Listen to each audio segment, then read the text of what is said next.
Assalamualaikum warahmatullahi wabarakatuh. Alhamdulillahirabbil alamin, wassalatu wassalamu ala asrofil anbiya'i wal mursalin wa ala alihi wasahbihi rasulillahi ajmain, amma ba'du. Pertama, saya sebagai moderator ingin berterima kasih kepada Ibu Reni Endang Sulasri, SE, MSI, yang telah memberi kesempatan kepada kelompok 8 untuk menyampaikan materi pada hari ini.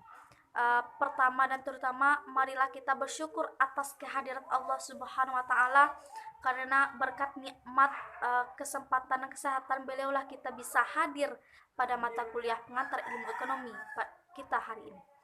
Langkah yang kedua kalinya, salawat beserta salam tak lupa kita kirimkan kepada arwah junjungan Nabi besar kita, yakni Nabi Muhammad SAW.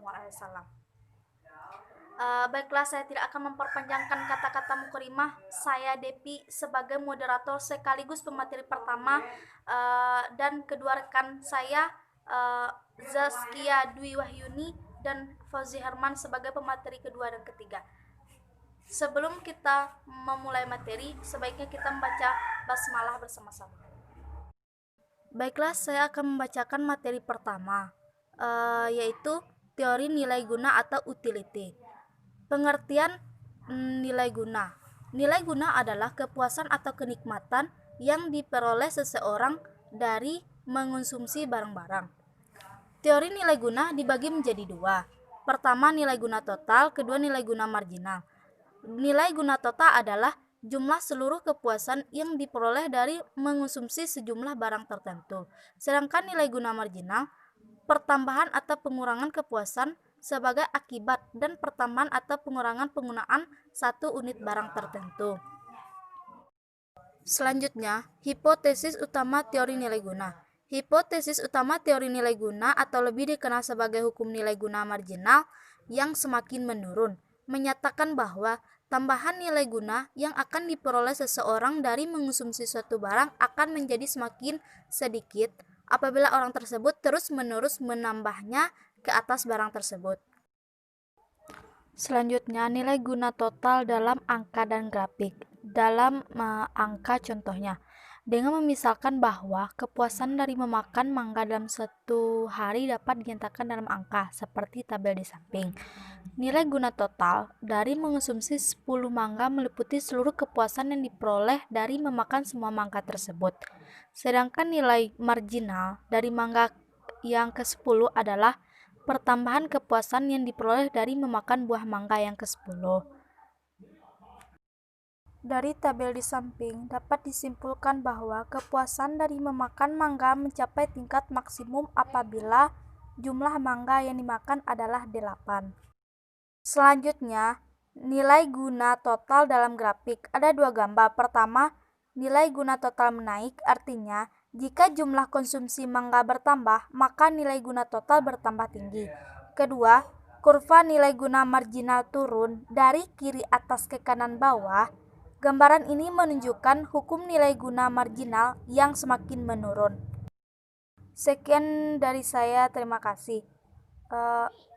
Selanjutnya, pembacaan materi oleh rekan saya Zaskia Dwi Wahyuni. Kepada rekan saya dipersilakan. Baiklah, selanjutnya saya akan mempresentasikan mengenai pemaksimuman nilai guna, yang terdiri dari cara pemaksimuman nilai guna dan syarat-syarat pemaksimuman nilai guna. Salah satu pemisalan penting dalam teori ekonomi adalah setiap orang akan berusaha untuk memaksimumkan kepuasan yang dapat dinikmatinya.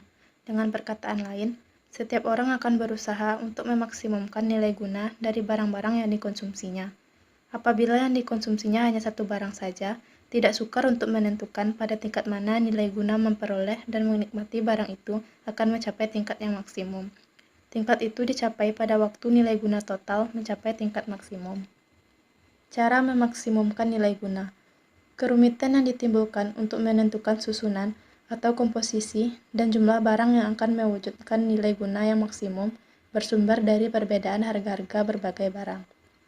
Kalau harga setiap barang adalah sama, nilai guna akan mencapai tingkat yang maksimum apabila nilai guna marginal dari setiap barang adalah sama besarnya.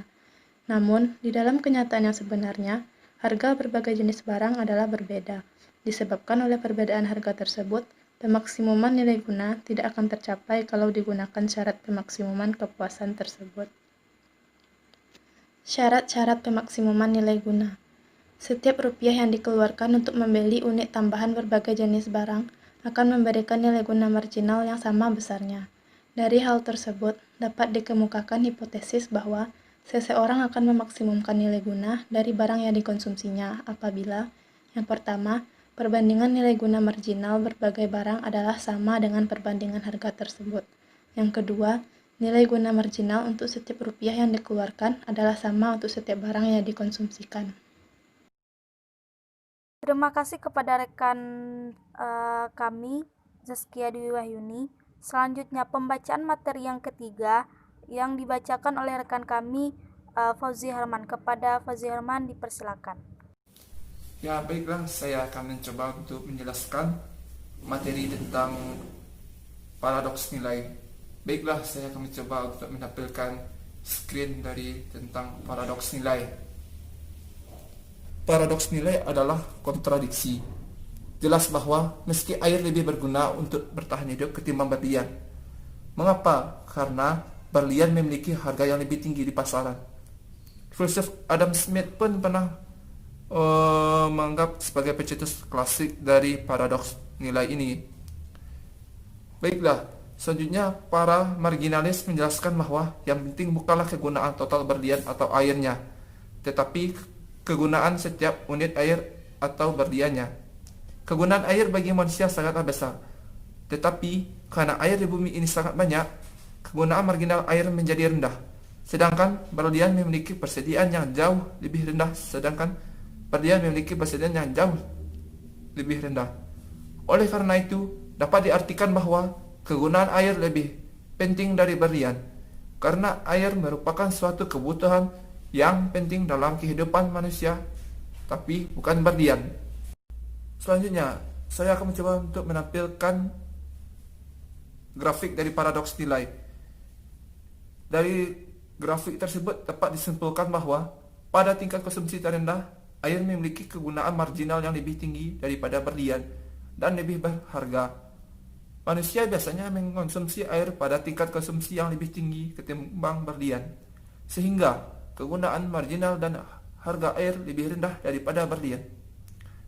Setelah adanya teori tersebut, kritik pun bermunculan, salah satunya dari George Stigler yang berpendapat paradoks Smith tidak sempurna karena memakai perbandingan antara barang-barang heterogen, dan perbandingan semacam itu membutuhkan konsep kegunaan pendapatan marginal. Karena konsep ini belum dikenal pada zamannya Smith, nilai guna dan nilai tukar biasa dianggap tidak berarti lagi. Hubungan antara nilai guna dan paradoks. Nilai guna merupakan kepuasan atas konsumsi barang oleh konsumen. Nilai guna berpengaruh pada tingkat permintaan dan penawaran, juga sebagai landasan dalam paradoks. Paradoks nilai yaitu penilaian barang dari harga yang dengan berdasarkan manfaat bagi manusia. Sekian, terima kasih. Baiklah, sekian presentasi dari kelompok 8. Jika ada kesalahan atau kekurangan, mohon dimaafkan. Baiklah, saya sebagai moderator ingin undur diri. Saya tutup dengan wabillahi taufiq wal hidayah. Wassalamualaikum warahmatullahi wabarakatuh.